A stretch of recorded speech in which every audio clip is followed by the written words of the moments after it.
Assalamualaikum warahmatullahi wabarakatuh. Perkenalkan, nama saya Astri Galuh-Wahyuningrum dengan NIM D22-2020-02966. Dinding saluran cerna memiliki beberapa bagian, seperti yang pertama yaitu lapisan mukosa. Lapisan mukosa merupakan lapisan yang berkontak dengan makanan. Di lapisan ini terbagi menjadi 3 lapisan. Yang pertama yaitu ada mucous epithelium yang terdiri dari sel-sel epitel. Sel epitel berguna untuk alat proteksi. Yang kedua ada lamina propria. Lamina propria ini terdiri dari jaringan penyambung yang kaya akan pembuluh darah kapiler, limfe, dan sel-sel otot polos yang kadang-kadang mengandung kelenjar-kelenjar dan jaringan limfoid loh. Yang ketiga ada muscularis mucosa. Lapisan ini terdiri dari lapisan otot-otot yang renggang dan tidak padat. Yang selanjutnya ada submukosa, yang ini terdiri atas jaringan ikat, yang dimana jaringan ikatnya lebih padat. Nah, untuk fungsinya sendiri untuk merenggangkan elastisitas dari dinding saluran cerna. Di lapisan ini juga terdapat beberapa pembuluh loh. Yang pertama ada pembuluh darah, yang kedua ada pembuluh limfe, dan yang ketiga ada anyaman saraf. Yang selanjutnya yaitu ada lapisan muscularis yang terdiri dari circular muscle layer atau biasanya yang dikenal sebagai lapisan otot yang melingkar. Ketika lapisan ini berkontraksi, ia akan mengecilkan dinding saluran cerna.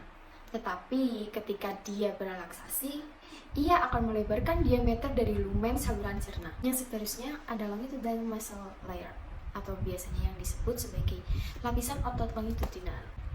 Di lapisan ini ketika berkontraksi, ia akan memendekkan dinding saluran cernanya. Tetapi ketika dia berelaksasi, ia akan memanjangkan dinding saluran cernanya.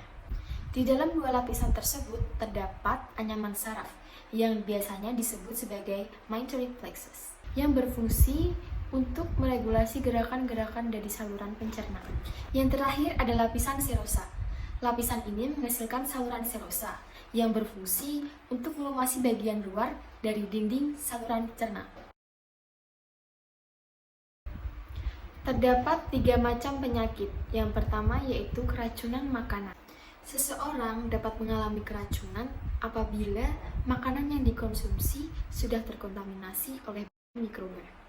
Mikroba yang sering menyebabkan keracunan makanan diantaranya yaitu ada E. coli, Salmonella, Botulinum, Shigella, dan yang terakhir ada parasit Giardia. Gejalanya ditandai dengan mual, muntah, sakit perut, dan demam. Mungkin juga mengalami diare yang encer atau berdarah, tergantung tingkat keparahan pada penyakit. Yang berikutnya ada disentri. Disentri ini adalah penyakit infeksi pada usus yang menyebabkan diare disertai lendir dan darah. Gejalanya ditandai dengan diare, rasa mual, muntah, demam, serta perut yang kram yang berlangsung selama 3-7 hari.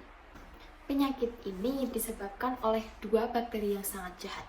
Yang pertama, bakteri Shigella, kemudian yang kedua ada Entamoeba histolytica. Yang terakhir ada Giardiasis. Giardiasis adalah gangguan pencernaan yang diakibatkan oleh infeksi parasit pada usus halus. Parasit tersebut dinamakan Giardiasis lamblia. Giardiasis ini menular melalui air dan makanan yang sudah terkontaminasi dengan parasit, atau bisa jadi sudah berkontak langsung dengan penderitanya. Gejala-gejala dari Giardiasis: diare dengan tinja yang berminyak, sering buang gas atau kentut, mual dan muntah, perut kembung, perut kram, hilang nafsu makan, berat badan menurun, lemas, dan sakit kepala. Thanks for watching.